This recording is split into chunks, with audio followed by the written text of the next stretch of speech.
This I Believe by Justin Addison. I could hear the beer bottles crash on the floor, shards of glass flying everywhere. My mother was devastated, crying and screaming. I poked my head out the room with whatever bravery I had to only be commanded to go back in. I was only 11 years old. The man my mother had to protect us all was to see me have the opposite of our best interests in mind. Why were we bound to him? Why wouldn't she just make him leave?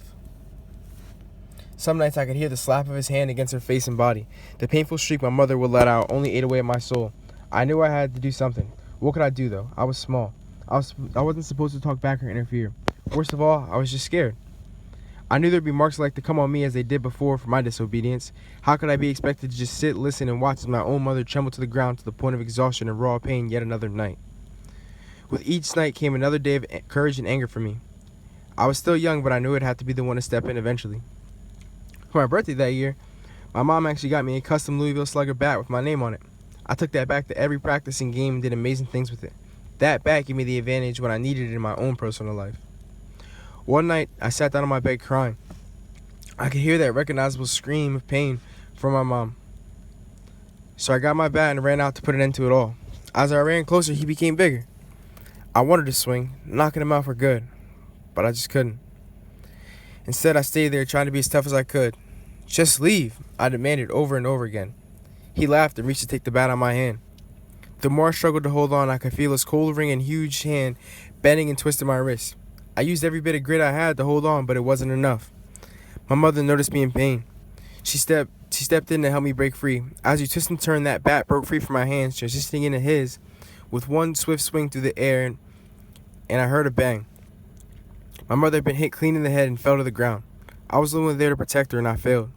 I hesitated to do what I knew was right, and I was weak, and because of it, someone dear to me got hurt, worse than ever.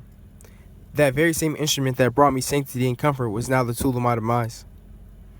If you fast forward about 2 years later, he's gone and I'm 14. I can now start to see the world for what it is. I start to pick up on things like my mother's mental illness as it develops and grows stronger. She's sad all the time and has extreme lows and highs. The doctor sit me down and described to me exactly what major depressive and bipolar disorder is. He'll tell me I'm gonna have to look out for her and be the motivation and glue that holds her together. On those low days, I had to be the one to physically pay the bills and ensure things were taken care of around the house. There was no dad to help or teach me to be a man. I had to learn everything on my own and real quick. Stress could easily destroy my mom, so it was my job to ensure everything was as simple as possible and easy. Instantly, with some trial and error and tough times, I learned all I could to help fill in the gaps of parenting and role models that I knew I would never have. I taught myself about things such as financial management, car insurance, mortgages, health insurance, child support, and many other systems no child should ever need to know because his ignorance would lead to immediate struggling. But yet I did struggle. My mother was really in the right state of mind to help me, so I fell and got up until I wouldn't fall anymore. By age 18, I had 4 years of real life experience. That's 4 years ahead of my peers and some people even older than me. I graduated high school ready to attack the world and had the applied skills and knowledge to ensure I had success. I watched as all my friends trembled and made mistakes that were once deadly to me. They could afford errors that I never did, but yet I still could never manage to avoid them. I rolled my shoulders back and took pride in knowing I'm a survivor of life. My soul was unconquerable. Nothing could stop me in life.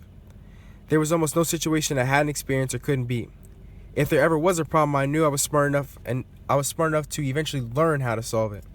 I had been through so much knowing that I survived gave me the confidence to continue and never give up. My struggle in life made me stronger.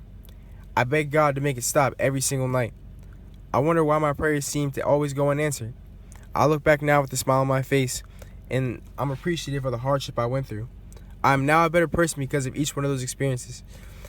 Even if something isn't a positive experience, you can still always learn what not to do or what to do better next time. Through trial and error, I struggled every day. But now my head is high and I know I'm a better version of myself because of it. I will be the best airman, husband, father, mentor, and scholar and version of myself that I can be. I truly do believe struggling makes you stronger. This story is one that I've never told before or even ever written down. But for me, it hits home, and it's what has made me. I'm stronger because of all my experiences, and I will never stop. And I will always continue to prosper and better myself in every way. Because if it wasn't for me, I wouldn't be here, and I wouldn't be who I am today, and there was no one else to contribute to that but myself. This I do believe. I am stronger.